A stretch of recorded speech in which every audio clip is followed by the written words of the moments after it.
So it really depends. It really depends. Let's talk a little bit about Formula One now. Formula One 2020, which, guys, I gotta say, I bought it. And I'm a little bit. I think this is I'm a little bit excited about this because this is my very first Formula One game since 2012. The last time I bought a Formula One game was in 2012, and the reason why I bought F1 2012 back in those days, 8 years ago, was because that was the last season with Michael Schumacher, and of course he retired. He has. He had his ski accident, and ever since, the Codemasters always release more or less the same game year after year, and it wasn't really that interesting. I think it was like, nah, I'm gonna stick to 2012 and just put on some modes, right?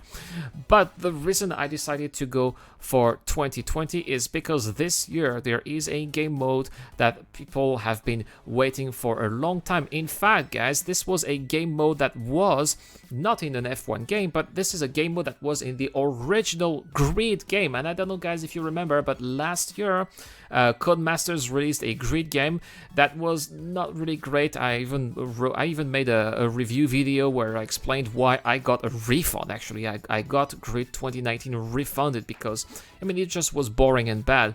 But it does seem like Codemasters learned from the lesson and is offering that mode that we were waiting for in the old in last year's Grid into this year's F1 2020, and that mode is the My Team mode, which allows you to create your own team. For those of you who are not familiar with Formula One, in the regular season, there are 10 teams with only 20 cars, and that's not really a lot, right? It's not really exciting when you only have 20 cars. The more, the better, I would say.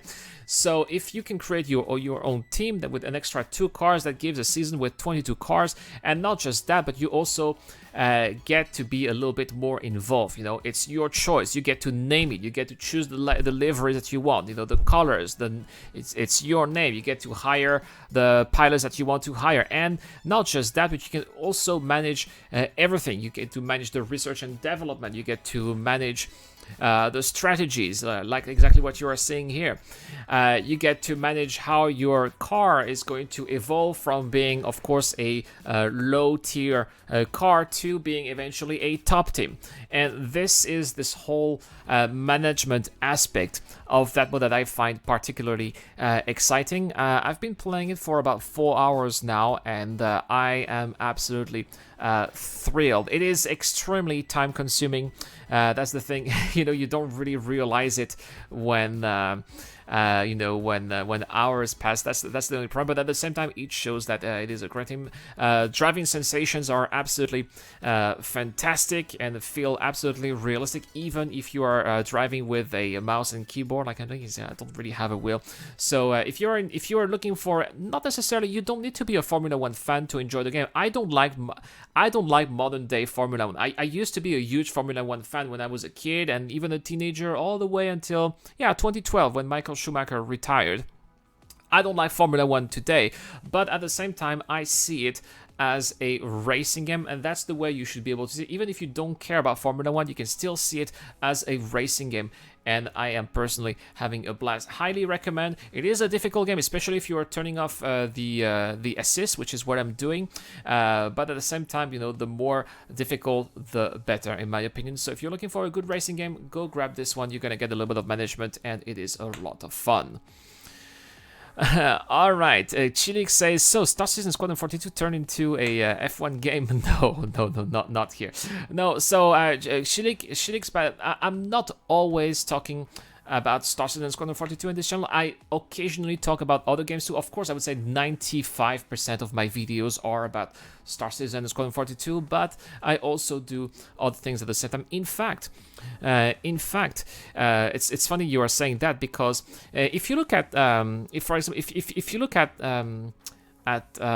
what is it called? If you look at Social Blade, which is where you can find the data for a lot of content creators, you can see that this channel was actually created in 2009. And why was the channel created in 2009? That's because originally I was doing videos of Test Drive Unlimited and then Test Drive Unlimited 2, and then I ended up deleting all those videos because I was like, yeah, I'm not gonna make a channel. I was really bad at making videos and creating content. But originally, the very first videos that I created a very long time ago on this channel were Test Drive Unlimited 1 and 2 videos. So originally, at its very origin, the channel was not about sci-fi or space games, but it was actually a driving channel. So going back to the roots, actually, where I'm talking about those things.